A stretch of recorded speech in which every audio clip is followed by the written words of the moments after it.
Welcome back everyone. Welcome to civil services study practice set number 116 है। ये test series UPPSC PCS के लिए चल रही है। प्रैक्टिस करेंगे इसमें हम हिस्ट्री के प्रश्नों पर। इस टेस्ट सीरीज की प्लेलिस्ट बना रखी है, वहां पर आप टेस्ट नंबर 1 से लेकर 116 तक पहुंच सकते हैं। डिस्क्रिप्शन बॉक्स में लिंक है उसका। तो चलिए स्टार्ट करते हैं टेस्ट। क्वेश्चन नंबर 1 है यहाँ पर, प्रथम बौद्ध परिषद या कभी कभी संगीति भी लिखा आता है इसको एग्जाम्स में, का संचालन निम्नलिखित में से किस एक ने किया था? उपाली, मोगलीपुत्र, तिष्ठ, महाकश्यप या आनंद? प्रथम बौद्ध संगीति का संचालन पूछ रहा है, ठीक है। ये किया था महाकश्यप ने, बी है इसका आंसर। तो प्रथम बौद्ध परिषद या संगीति बुद्ध की मृत्यु के तत्काल बाद राजगृह की सप्तपर्णी गुफा में हुई, और इस समय मगध का शासक कौन था? अजात शत्रु था। तो प्रश्न यहाँ से ही बन सकता है, यहाँ से ही बन सकता है, और यहाँ से ही बन सकता है। इस संगीति की अध्यक्षता किसने की थी? महाकश्यप ने की थी, और इसमें बुद्ध के प्रमुख शिष्य आनंद और उपाली भी उपस्थित थे। बल्लभी विश्वविद्यालय निम्नलिखित में से कहाँ स्थित था? गुजरात में। बल्लभी विश्वविद्यालय गुजरात में स्थित था। यह गुजरात के कठियावाड़ क्षेत्र में आधुनिक बल नामक स्थान पर स्थित पश्चिम भारत में शिक्षा और संस्कृति का प्रमुख केंद्र था।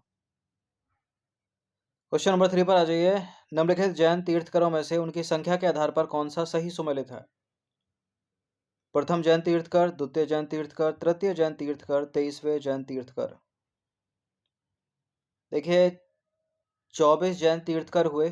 प्रथम थे ऋषभदेव, ठीक है, ऋषभदेव थे प्रथम जैन तीर्थकर, तो दूसरा वाला गलत है। महावीर स्वामी थे 24वें जैन तीर्थकर, तो ये भी गलत है। अजितनाथ थे दूसरे जैन तीर्थकर, और पार्श्वनाथ थे 23वें जैन तीर्थकर, ठीक है। तो सबसे ज़्यादा जो प्रश्न बनते हैं एग्जाम से, प्रथम से जो है ऋषभदेव, दूसरे से जो है अजितनाथ, और 23वें से जो है पार्श्वनाथ, और 24वें है महावीर स्वामी। महावीर स्वामी प्रथम नहीं है, ठीक है, सबसे अंतिम है, 24वें है। प्रथम लगाकर गलत कर देते हैं बहुत स्टूडेंट। तो जैन संस्थापकों को तीर्थकर, जबकि जैन महात्माओं को निग्रथ कहा गया। जैन धर्म में कुल 24 तीर्थकर माने जाते हैं जिन्होंने जैन धर्म का प्रचार प्रसार किया। इंपॉर्टेंट है, प्रथम ऋषभदेव, दूसरे अजितनाथ, 24वें महावीर स्वामी, और 23वें पार्श्वनाथ। क्वेश्चन नंबर 4 पर आ जाइए। उत्तर प्रदेश में बौद्ध और जैनियों द्वारा प्रसिद्ध तीर्थ स्थली है, वो कौन सी है? बहुत पूछते हैं एग्जाम्स में इस प्रश्न को। इसका उत्तर है कौशाम्बी। देखिए इलाहाबाद के दक्षिण पश्चिम में लगभग, या प्रयागराज के दक्षिण पश्चिम में लगभग 33 मील की दूरी पर स्थित है कौसम नामक स्थान। ये कौसम नामक स्थान ही प्राचीन काल में कौशाम्बी था। वैदिक और जैन साहित्य में अनेक बार कौशाम्बी का उल्लेख हुआ है। यह नगर जैन और बौद्ध दोनों की प्रसिद्ध तीर्थ स्थली है। यहाँ अनेक विहार स्थित थे। ये नंबर इस पर कॉल या व्हाट्सएप करके आप फुल टेस्ट सीरीज प्राप्त कर सकते हैं। सब्सक्राइब रखिएगा सिविल सर्विसेज स्टडी चैनल को। क्वेश्चन नंबर 5 है, पुरी में रथ यात्रा जो है निम्नलिखित में से किसके सम्मान में निकाली जाती है? राम, विष्णु, जगन्नाथ या शिव? पुरी में जो रथ यात्रा है वो भगवान जगन्नाथ के सम्मान में निकाली जाती है, ऐसी है इसका आंसर। देखिए हर साल आषाढ़ माह के शुक्ल पक्ष की द्वितीया में उड़ीसा के पुरी में भगवान जगन्नाथ यानी कृष्ण, बलराम और सुभद्रा के सम्मान में रथ यात्रा निकाली जाती है। मगध का कौन सा सम्राट अपरो परशुराम के नाम से जाना जाता है? अपरो परशुराम के नाम से जाना जाता है Mahapadmananda. Option number D. Magadha पर शिशुनाग वंश के पश्चात नंद वंश का वर्चस्व स्थापित हुआ। नंद वंश का संस्थापक कौन था? महापद्मनंद अथवा उग्रसेन। पुराणों में महापद्मनंद को ही अपरो परशुराम कहा गया है। अपरो परशुराम और सर्वक्षत्रांतक।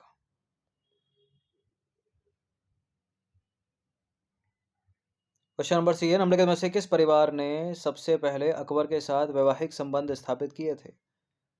राठौर, सिसोदिया, कछवाहा, चौहान। ये प्रश्न एग्जाम में बहुत पूछा गया अलग अलग एग्जाम्स में। इसका उत्तर है कछवाहा, सी। तो आमेर के शासक राजपूत कछवाहा वंशीय भारमल अकबर से वैवाहिक संबंध स्थापित करने वाले पहले राजपूत शासक थे। ये पहले राजपूत शासक थे जिन्होंने स्वेच्छा से अकबर की अधीनता स्वीकार की। क्वेश्चन नंबर 8 है, निम्नलिखित मध्ययुगीन शासकों में से कौन एक उच्च शिक्षित था? Sher Shah Suri, option number D. उपरोक्त दिए गए विकल्पों में शेरशाह सूरी एक उच्च शिक्षित शासक था। शेरशाह सूरी ने जौनपुर में औपचारिक शिक्षा प्राप्त की थी, और ये जो जौनपुर था ना, उस समय उच्च शिक्षा का महत्वपूर्ण केंद्र था। क्वेश्चन नंबर 9 है, निम्नलिखित कथनों पर विचार करेंगे। दो कथन है यहाँ पर, कौन सा इसमें सही होगा? सामूगढ़ का युद्ध 1658 ईस्वी में हुआ था, कन्नौज का युद्ध 1540 में हुआ था। कौन सा सही है इनमें, या इंटरचेंज करें दोनों को? उसकी जरूरत नहीं है, दोनों के दोनों करेक्ट हैं, सी है इसका आंसर। तो सामूगढ़ का युद्ध जो है वो 1658 को मुगल बादशाह शाहजहां के पुत्रों दारा शिकोह, औरंगजेब तथा मुराद बख्श की संयुक्त सेना के मध्य लड़ा गया। कन्नौज का युद्ध 1540 में हुमायूं और शेरशाह सूरी के बीच लड़ा गया। इस युद्ध को विलग्राम का युद्ध भी कहा जाता है। ठीक है, तो कन्नौज या विलग्राम का युद्ध कब? 1540 में। सामूगढ़ का युद्ध 1658 में। क्वेश्चन नंबर 9 पर आ जाइए। निम्नलिखित में से किस मुगल सेनापति के साथ शिवाजी ने 1665 में पुरंदर की संधि पर हस्ताक्षर किए थे? पुरंदर की संधि हुई थी शिवाजी और जयसिंह के बीच। जयसिंह जो है मुगलों का सेनापति था, बी है इसका आंसर। 1665 में औरंगजेब ने राजा जयसिंह के नेतृत्व में विशाल सेना शिवाजी का दमन करने के लिए भेजी। पुरंदर की संधि जो थी वो जून 1665 में मुगल सेनापति जयसिंह और शिवाजी के मध्य हुई थी। क्वेश्चन नंबर 11 है, दारा सिकोह को निम्नलिखित में से किस स्थान पर दफनाया गया था? दारा शिकोह को दफनाया गया था किस स्थान पर? दारा सिकोह को दिल्ली में दफनाया गया था, ये है इसका आंसर। मुगल बादशाह शाहजहां के समय के इतिहासकारों के लेखन और कुछ दस्तावेजों से पता चला कि दारा शिकोह को दिल्ली में हुमायूं के मकबरे में कहीं दफनाया गया था। वर्ष 2021 में इंडियन गवर्नमेंट ने इसके लिए एक कमेटी भी बनाई थी।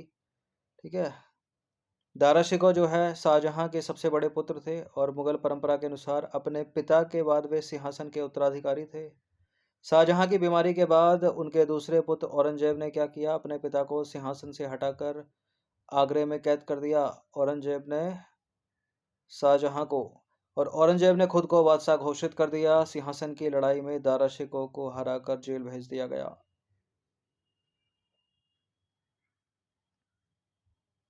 क्वेश्चन नंबर 12 है, निम्नलिखित में से किस सिख गुरु को अकबर ने 500 बीघा जमीन दी थी? अकबर ने 500 बीघा जमीन किसको दी थी? सिखों के चौथे गुरु गुरु रामदास को।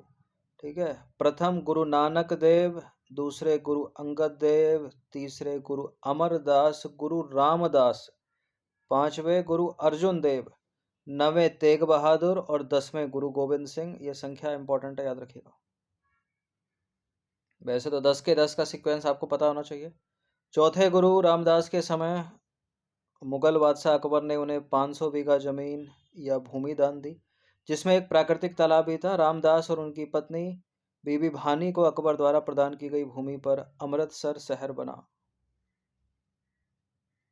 क्वेश्चन नंबर 13 पर आ जाइए। निम्नलिखित में से किस स्थान पर एक प्रसिद्ध सिख गुरुद्वारा अवस्थित है? रूपकुंड, हेमकुंड, ताराकुंड, ब्रह्मकुंड।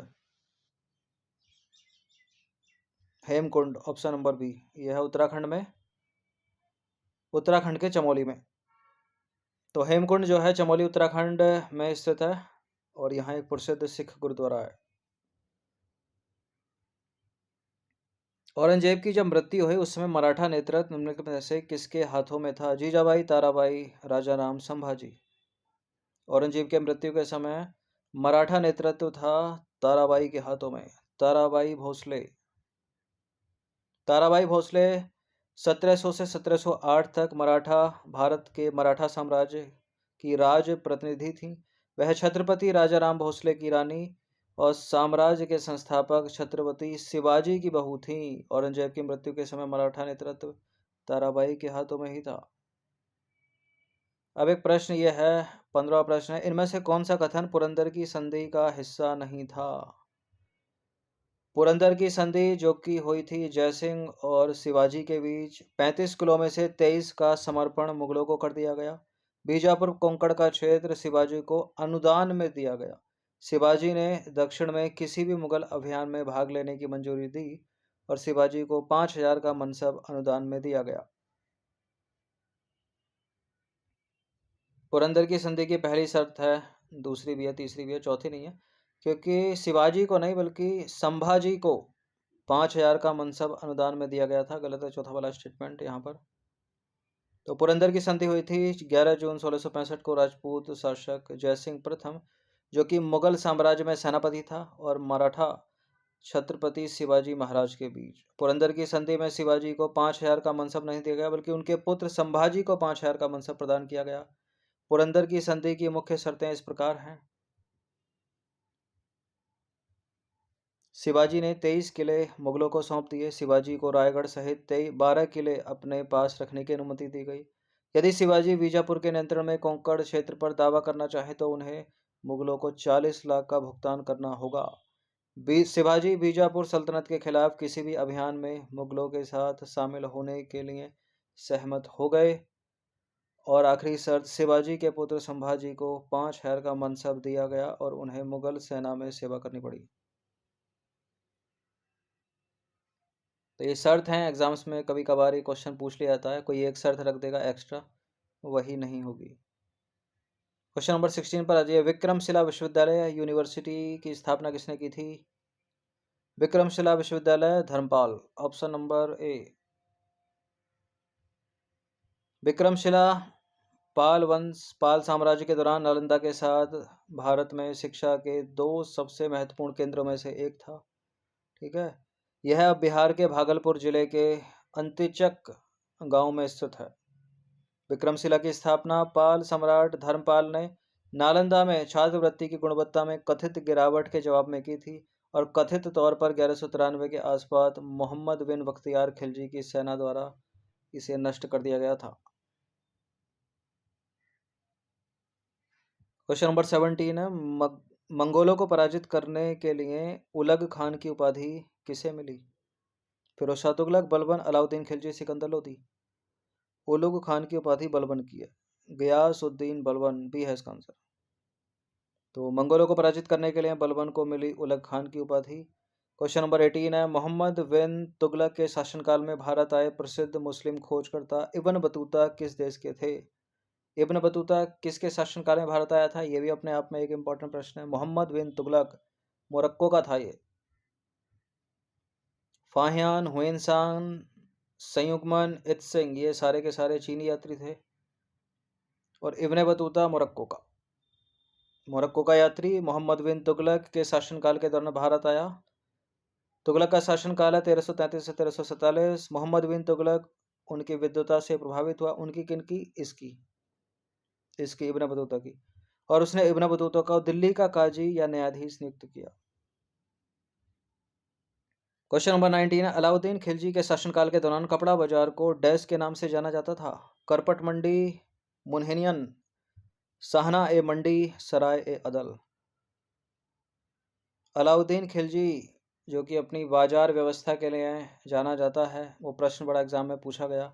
अलाउद्दीन खिलजी के शासनकाल के दौरान कपड़ा बाजार था सराय ए अदल और सहना ए मंडी थी अनाज मंडी, इसलिए ए है इसका आंसर। अलाउद्दीन खिलजी के शासनकाल के दौरान कपड़ा बाजार को सराय ए अदल के नाम से जाना जाता था। सराय ए अदल कपड़े के व्यापार को विनियमित करने और धोखाधड़ी प्रथाओं को रोकने के लिए अलाउद्दीन खिलजी द्वारा स्थापित एक बाजार था। यह बाजार दिल्ली में स्थित था और अपने सख्त नियमों और उचित कीमतों के लिए जाना जाता था। देखिए, अलाउद्दीन खिलजी के शासनकाल के दौरान पूरे अनाज बाजार को सहना ए मंडी कहा जाता था। एक शब्द है वहां पर मंडी। मंडी एक शब्द है जिसका प्रयोग उस बाजार या स्थान के लिए किया जाता है जहां सामान बेचा जाता है। ठीक है, सब्जियां बेची गई तो सब्जी मंडी हो गई, अनाज बेचा गया तो अनाज मंडी।